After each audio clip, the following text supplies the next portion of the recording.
Welcome back. आगे बढ़े और आपको बताएं कि नायब वज़ीर आज़म वज़ीर ख़ारजा इसहाक़ डार का मिस्री वज़ीर ख़ारजा डॉक्टर बदर अब्दुलाती से टेलीफोनिक रब्ता। दोनों रहनुमाओं के दरमियान खित्ते की बदलती सूरत हाल पर तबादला ख्याल किया गया। हमने इस्तेकाम के फ़रोग़ पर जोर दिया गया। इसहाक़ डार और मिस्री वज़ीर ख़ारजा ने कशीदगी कम करने के लिए मुकालमे और तहम्मुल की ज़रूरत पर इत्तेफ़ाक़ किया। दोनों ममालिक ने खित्ते में अमन, इस्तेकाम और खुशहाली के लिए मुश्तरका कोशिशें जारी रखने के अज़म का अदा किया। पाकिस्तान और मिस्र के वज़ीर ख़ारजा ने बाहमी राब्ते जारी रखने पर इत्तेफ़ाक़ किया। नायब वज़ीर आज़म वज़ीर ख़ारजा इसहाक़ डार की अक़वाम मुत्तहिदा के सेक्रेटरी जनरल अंतोनियो गुतेरेस से टेलीफोनिक गुफ्तगू हुई। इसहाक़ डार और अंतोनियो गुतेरेस के दरमियान मगरबी एशिया की बदलती सूरत हाल पर तबादला ख्याल हुआ। खित्ते की कशीदगी और आलमी अमन व सलामती पर मुमकिन असरात पर भी बातचीत हुई। वज़ीर ख़ारजा इसहाक़ डार ने कहा, तनाज़ात की रोकथाम और हल में अक़वाम मुत्तहिदा का किरदार नागुज़ीर है।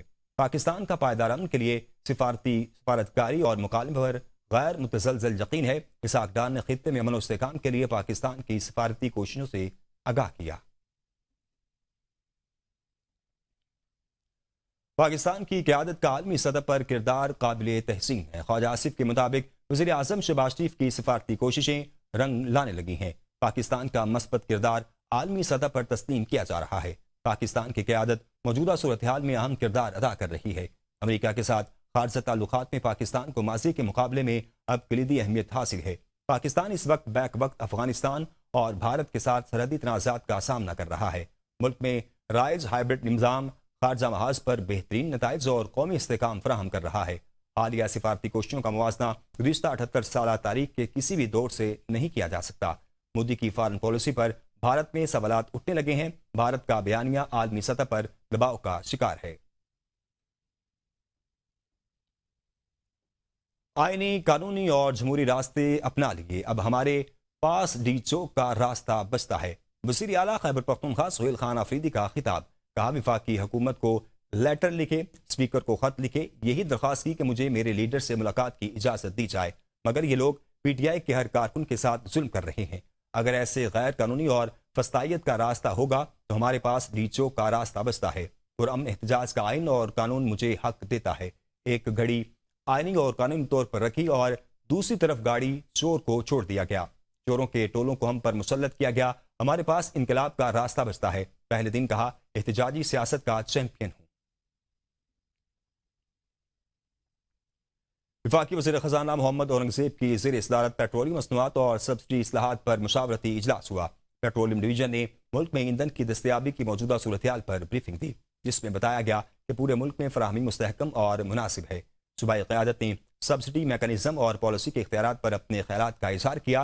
वज़ीर आला सिंध सैयद मुराद अली शाह ने बिला तातुल ईंधन की फराहमी के लिए वफाकी हुकूमत की काविशों को सराहा और ईंधन के तहफ़्फ़ुज़ के इक़दामात की अहमियत पर जोर दिया। पंजाब की सीनियर वज़ीर मरियम औरंगज़ेब ने पेट्रोलियम कीमतों में कमी का फ़ायदा सारिफीन तक मौसर तरीके से पहुँचाने की ज़रूरत पर जोर दिया। जबकि खैबर पख्तूनख्वा के मशीर ख़जाना मुजम्मल इस्माइल और बलोचिस्तान के वज़ीर ख़जाना मीर शुएब शेरवानी ने भी इजलास में शिरकत करते हुए वफाकी इक़दामात को सराहा।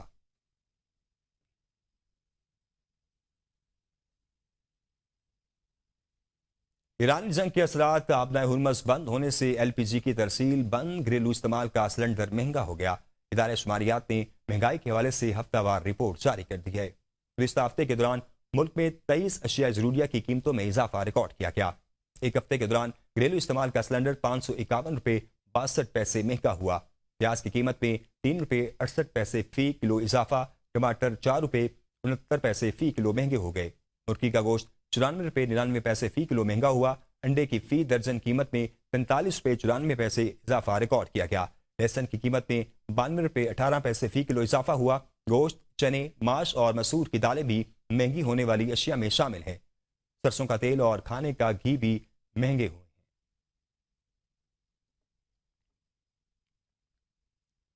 आगे बढ़ते हुए आपको बताएं कि वतन अज़ीज़ दुनिया का वाहिद मुल्क है जहां बाजार दोपहर के बाद खुलते हैं और निस्फ रात के बाद बंद होते हैं। वज़ीर दिफा ख्वाजा आसिफ की एक्स पर तनकीद।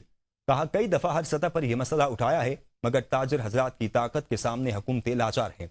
सालों से बिजली का रोना रोया जाता है, बिजली चोरी हक समझ के की जाती है। अल्लाह ने हमें 12 महीने सूरज की रोशनी से नवाज रखा है, मगर हम मिस्र है कि कारोबार रात के अंधेरे में और बिजली की रोशनी में करना है। दुनिया मगरिब के बाद बाजार बंद करती है। हफ्ते में एक मुकम्मल छुट्टी जरूर होती है। हमारे मुल्क में ऐसी मार्केटें बड़े शहरों में मौजूद हैं, نام بتائے جا سکتے ہیں جہاں رزق حلال چوری کی بجلی سے کمایا جاتا ہے۔ ہمارا میڈیا ہر بات اور ایشو پر بات کرتا ہے مگر اس ایشو پر مکمل خاموش ہے۔ کفایت شعاری کی بات ہم حکمران کرتے ہیں مگر بازاروں کے اوقات سے جس طرح آمدنی اور وسائل کا ضیاع ہوتا ہے اس کی کوئی بات نہیں کرتا۔ پارلیمنٹ بلڈنگ میں بھی بجلی کی بچت کی جا رہی ہے مگر بازار شام گئے بند کرنے کی کوئی بات نہیں کرتا۔ جب اتنا بڑا تضاد ہو تو عام شہری بھی وقت کی نزاکت کا احساس نہیں کرتا۔ گاہک رات کو آئے گا تو کاروبار بھی رات کو ہوگا، تاجروں کا وزیر دفاع کے بیان پر رد عمل۔ کہا خواجہ آصف کی بات تو درست ہے مگر اس پر عمل درآمد کے لیے وقت درکار ہے۔ تاجر برادری کو یورپ والا ماحول اور سہولیات دیں تو پاکستان کا کاروباری کلچر تبدیل ہو سکتا ہے۔ سرکاری ادارے جب صبح 8 بجے کھلتے ہیں تو ہم کاروبار بھی 8 بجے کیوں نہیں کر سکتے؟ کفایت شعاری کا درس دینے والے وفاقی وزراء پہلے خود حکومتی وانوں میں سادگی اپنائیں۔ نہیں، اچھی بات ہے جی، ہونا چاہیے بالکل ٹائمنگ، شام کو جلدی بند ہونی چاہیے شاپ۔ فوری طور پہ تو نہیں ہے، ایک دم سے یہ چیزیں ہوتی ہیں، آہستہ آہستہ سے لوگوں کو اویئرنیس آئے گی۔ اس میں تھوڑی سی سختی بھی کرنی پڑے تو کرنی چاہیے گورنمنٹ کو۔ کھانے پینے کی شاپس ہیں، ہوٹلنگ ہو رہی ہیں، یہاں سے جا کے پھر لوگ وہیں پہ جائیں گے۔ ہوٹلنگ بھی تو ہو رہی ہیں تو پھر بالکل بند کر دیں، لاک ڈاؤن کر دیں۔ پھر 8 بجے کے بعد کچھ نہیں ہوگا یا 6 بجے کے بعد کچھ نہیں ہوگا، پھر تو سمجھ میں آتا ہے۔ اپنے حساب سے وہ ٹھیک کہہ رہے ہیں لیکن وہ میرے خیال میں وہ یورو والا سسٹم ادھر لانا چاہ رہے ہیں، لیکن یورو والے جو حالات ہیں وہ ادھر پہلے پیدا کرے نا، پھر ہم بھی تیار کر لیتے ہیں۔ جو خواجہ صاحب نے بات کی ہے اس پہ عوام کو بھی دیکھنا چاہیے، کیونکہ بعض اوقات عوام جو ہے وہ لیٹ اٹھتی ہے اور دکاندار بھی جلدی اٹھ جاتے ہیں، پھر جلدی بند کریں گے تو پھر ان کا کام بھی نہیں چلے گا۔ دکانیں ہم اگر صبح کھولتے ہیں تو گاہک تو تقریباً 11-12 بجے آتے ہیں جمعے سے پہلے۔ اب اس کے جمعے کے درمیان میں تقریباً گھنٹہ آدھا گھنٹہ کا فرق ہوتا ہے، اس کے بیچ میں ہم کیا کما لیں گے؟ جو کسٹمر ہمارے پاس آتا ہے وہ آفس ٹائم کے بعد آتا ہے، کیونکہ جیسے ان کو آفس سے فری ہوتے ہیں وہ تقریباً 1:30 سے 2 بجے 3 بجے ہمارے پاس کسٹمر آنا شروع ہوتا ہے۔ اب اس میں یا تو پبلک کو چاہیے نا ہمارے ساتھ کوآپریٹ کرے، اگر ہم ٹائملی اوپن ہوتے ہیں تو وہ ہم ٹائم سے آئیں تاکہ ہم بھی شاپس کلوز کر لیں۔ تاجر جو ہے وہ بجلی چوری کرتے ہیں، جناب محترم آپ کے محکمے کے لوگ جو ہے نا یہی چوری کرواتے ہیں، آپ ان کو روکیں، ان کو سمجھائیں۔ اور دوسرا یہ 600 روپے کا جو ٹیکس لگایا نا، آپ نے یہی رزلٹ نکال لیا کہ اگر تاجر چوری کرتا ہے تو پھر ہر گھر والے کو جو ہے نا 600 روپے لگا دیا جائے۔ آگے بڑھے اور آپ کو بتائیں کہ کوہاٹ میں فائرنگ کے نتیجے میں 3 افراد جاں بحق ہو گئے۔ فائرنگ کا واقعہ تھانہ سٹی کی حدود کالو خان بانڈا میں پیش آیا۔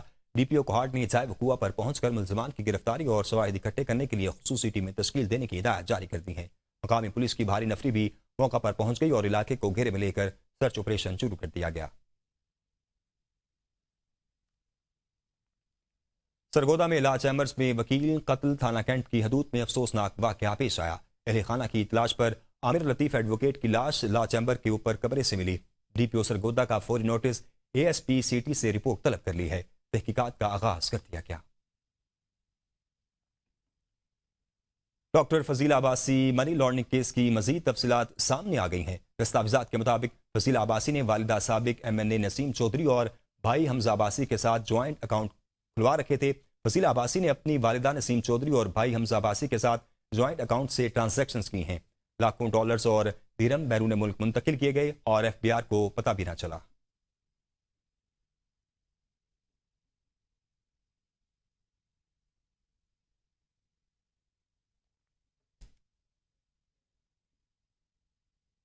افسوسناک خبر سے آپ کو آگاہ کریں کہ لاہور کے لیڈی ولنگٹن ہسپتال میں 2 الگ الگ آپریشن کے دوران ڈاکٹرز کے درمیان مقابلے بازی ہیں۔